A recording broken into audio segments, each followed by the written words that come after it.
Hanya 3 manusia di bumi tak butuh paspor ke luar negeri. Hanya 3 manusia di bumi tak butuh paspor ke luar negeri.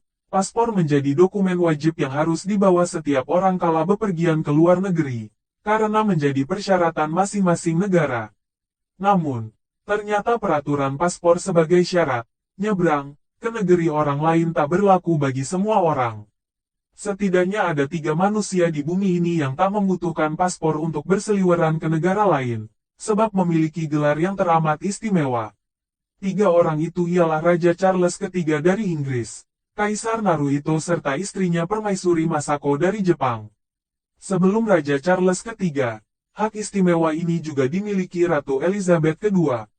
Aturan ini juga berlaku bagi Raja atau Ratu Inggris Raya pendahulu Raja Charles III.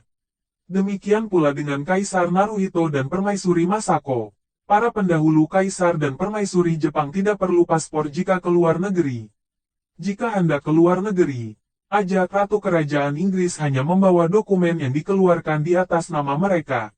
Isinya hanya menyatakan bahwa Sekretaris Kerajaan Inggris meminta atas nama Yang Mulia agar semua orang yang berkepentingan untuk mengizinkan pembawa dokumen ini melewati wilayah mereka dengan bebas tanpa hambatan atau halangan dan untuk memberi bantuan dan perlindungan yang mungkin diperlukan.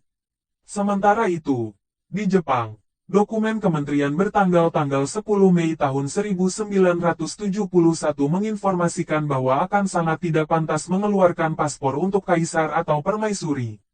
Dokumen tersebut juga menambahkan bahwa sangat tidak pantas bagi kaisar untuk menjalani prosedur imigrasi atau visa menggunakan paspor sebagai warga negara biasa. Meski begitu, paspor diplomatik dikeluarkan untuk anggota keluarga kekaisaran lainnya, termasuk putra mahkota dan putri. Ini sebagaimana sikap terhadap istri Raja Inggris Permaisuri Camilla yang tidak memiliki hak yang sama dan tetap diharuskan memiliki paspor diplomatik.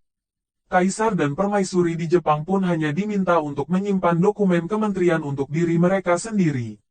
Sama seperti Inggris, Kementerian Luar Negeri di Jepang memberitahu negara yang dituju sebelum kaisar dan permaisuri tiba. Dalam kasus Raja Charles III, sekretaris pribadinya, Sir Clive Alderton, telah dipercayakan dengan tanggung jawab ini. Sir Clive Alderton pun dikabarkan telah menjadi salah satu penasihat terpercaya dan paling dicintai Raja dan Ratu Camilla sejak 2006, setahun setelah pernikahan mereka pada 2005.